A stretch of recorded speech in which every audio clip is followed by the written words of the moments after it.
Even though the government is back up and running again, critics say Washington has only come up with a short-term fix and that it's done nothing to solve America's long-term problems. Yeah, the government's still going heavily into debt, and that debt will nearly double in just the next few years. Charlene Israel has the story. We're pretty excited to see all the museums today. National parks and museums are up and running, and furloughed employees are back at work. We have a lot of school districts that probably need our help. But some lawmakers warn the fiscal crisis isn't over. The spending deal signed into law early Thursday morning is only a temporary fix. It doesn't address any long-term budget problems like Social Security, Medicare, and Medicaid. What's really important is that there are changes to the entitlement programs because they are driving our spending and debt crises. But so far, Congress and the White House have shown no real willingness to address it, which means more government spending and higher deficits in the future. When President Obama took office, the national debt was $10.6 trillion. Now it's just under $17 trillion. By the time he leaves office in 2017, it will be over $19 trillion. Our investors abroad, credit rating agencies here, they know that we are in an unsustainable spending trajectory. Our entitlements are consuming 45% of the budget, and they're growing quickly. And you have heard this from credit rating agencies this year in 2011, and you'll keep hearing this. What we need to do is get on a path to balance. Some in Congress are ready to start. Leaders from the congressional budget committees met Thursday to begin negotiations. Our goal is to do good for the American people, to get this debt under control, to do smart deficit reduction, and to do things that we think can grow the economy and get people back to work. Those are our shared goals. Florida Republican Senator Marco Rubio told CBN's David Brody that a short-term Band-Aid won't solve America's problems. I'm tired of gimmicks. I'm tired of short-term solutions that just get us to the next day. At some point here, we have to start focusing on serious, long-term solutions to these problems because we're running out of time to do it. And so about a year and a half ago, after I got here, I made the decision I'm not voting for any more short-term solutions. But Washington remains divided. Democrats are fiercely opposed to any cuts in entitlement benefits, and Republicans insist on spending cuts, not tax increases. So for now, no real solution is in sight, and America continues to plunge deeper into debt, heading towards what many economists warn will be an inevitable crisis. Charlene Israel, CBN News. And the crisis is coming at some point in time. And is that at 19 trillion? Is that at 22 trillion? Is it at 30 trillion? The debt becomes unsustainable. And when that happens, the interest rates we are paying on our debt start going up, which makes the problem even worse. There's some projections that just the interest payment alone could consume as much as Social Security and Medicare in just a few short years. So we need to negotiate on this. We need to come together. Brinksmanship clearly isn't working and actually making the problem worse. If you're a business manager and you have this uncertain economic environment, politically caused uncertainty, if you're an international investor, if you're a buyer of government bonds, do you still want to buy today, knowing that come January there's going to be another round of this? We've got to come together. We've got to be one nation under God, indivisible. And when we do that, we can come to common agreement to solve our problems. Until then, we're going to see still more and more confusion. And now another report of the growing troubles for Obamacare. John Jessup has that story from the CBN newsroom. John? Gordon, insurance companies are warning the massive problems with the Obamacare websites are creating difficulties for them too. The Wall Street Journal reports insurers say the mistakes are making it hard to deal with even the small number of people who manage to create accounts. The errors include duplicate enrollments, spouses being reported as children, missing information, and questions about eligibility. Some insurers have had to hire workers to call up the new customers and verify their information. An Air Force sergeant isn't backing down from his claim of religious discrimination at Lackland Air Force Base in Texas, even though the Air Force says it's false. CBN News recently spoke with both the sergeant and his pastor, who say there are many others facing religious hostility at the San Antonio base. Heather Sells has that story. The case involving Senior Master Sergeant Philip Monk centers on the issue of same-sex marriage. Monk says his commander removed him from her unit because he would not agree with her views on the subject. I expressly stated that I had a religious conviction that wouldn't allow me to answer the question the way it was posed to me. The Air Force disagrees. Its investigation shows that it moved Monk to another unit as part of a previously scheduled rotation. A press release explains religion was never discussed between the two.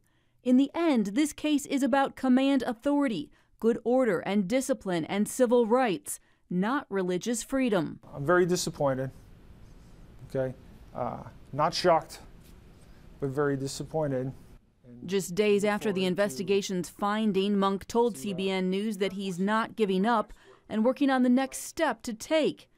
His attorneys say this document proves the Air Force claim is untrue because it shows that Monk was not scheduled to rotate until the end of September. In reality, Lackland reassigned him 6 weeks earlier. And Sergeant Monk may not be alone. His pastor says there are others at church who work here at the base who are facing similar situations. This was the start of several now that I've heard, people being punished because of a thought or a belief that they possessed, and not because they disobeyed an order or because they act disrespectfully. Pastor Steve Branson serves at Village Parkway Church in San Antonio, right outside of Lackland. He estimates he's ministered to thousands of military families in his 20 years at the church, but he's never encountered problems like he's seen now. It is almost getting to the point now that it's illegal to be a believer in the military. It's not there yet, but it's sure moving that way fast. Branson says several in his church believe they may have to give up their military careers in order to keep their convictions. He's also hearing from military members across the country who say they're inspired by Sergeant Monk. And there are a lot of other believers in the Air Force that are looking for somebody to be strong. The emails are coming in fast and furious, and they're thrilled to see Monk taking a stand. Someone finally has stood up, and it's emboldening them. Branson says he'll continue to support Sergeant Monk and be a voice for those who believe speaking out will end their military careers. Reporting in San Antonio, Heather Sells, CBN News. The death toll has now reached 172 after that massive earthquake in the Philippines Tuesday, and it's expected to go even higher. The quake was reportedly the strongest in the area in 23 years, and CBN disaster relief teams are on the scene to help the survivors. Lucille Toulousan brings us the story. More than 1,000 aftershocks have triggered panic once again among residents, causing them to flee their villages that are prone to landslides. Hundreds of homes were destroyed.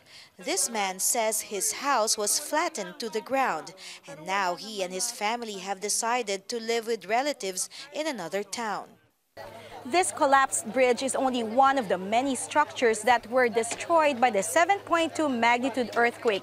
And so here we see the residents making extra efforts to transport their food supply, water, medicines, even their motorcycles using pump boats to get to their homes on the other side of this river. Many roads are impassable to regular vehicles, making it difficult to bring help to far-flung affected areas. Only motorcycles can pass this highway because of the many deep cracks on the road that was caused by the earthquake. The municipality of Maribojoc is now like a ghost town, with most of its establishments closed. The people here are saddened to lose their centuries-old church. This is what's left of the second oldest Catholic church here in the province of Bohol, the Santa Cruz Parish Church. And the people here believe that underneath these rubble are dead people. Until now, the local government has not made any efforts to retrieve the remains of the casualties. Bohol Governor Edgar Chato welcomes all kinds of help in these trying times. CBN disaster relief teams are moving into place and are starting to set up medical clinics for earthquake victims needing attention in the critical areas. We greatly appreciate all the people, all the groups, CBN included, on all those who have come to help Bohol and extend their support to the province and our people. Lucille Toulousan, CBN News, Bohol, Philippines. Gordon, we know CBN relief teams are there ministering to people to help them find peace, comfort, and hope, but it's really our CBN partners who make that all possible. That's right, John. Without you, it's not possible to help. When disasters strike, we want to strike back with love and compassion to let people know that God loves them, that we love them, and we're there to help them. If you want to help with that, all you have to do is give to the CBN Disaster Relief Fund. You can write us at that address, CBN Center, Virginia Beach, Virginia, 23463. Or you can call us and just on the phone using your credit card say, I want to give to the Disaster Relief Fund. Or you can log on to cbn.com. If you want to help people around the world, that CBN Disaster Relief Fund does just that, whether it's that typhoon that struck in India or now the earthquake in Manila, in Cebu, in the Philippines. We want to be there to help, and we're there in your name when you give to CBN. The nation's ambassador for international religious freedom has stepped down. Dr. Susan Johnson Cook held the position for 17 months. President Obama nominated the former Baptist pastor to the post after it sat vacant for nearly 2 years. While she tried to highlight some violations, religious freedom advocates say she could have done more. The State Department says it will continue to stand up for the protection of religious minorities. Operation Blessing is opening up an office in Japan. The move follows 2 years of humanitarian relief efforts in Japan by Operation Blessing International. The organization delivered tons of relief supplies and equipment to survivors in the wake of the March 2011 earthquake and tsunami. Some of the supplies included generators, boats, nets, anchors, fishing gear, and more. Relief efforts remain ongoing. And you can find out more about Operation Blessing by going to their website, ob.org.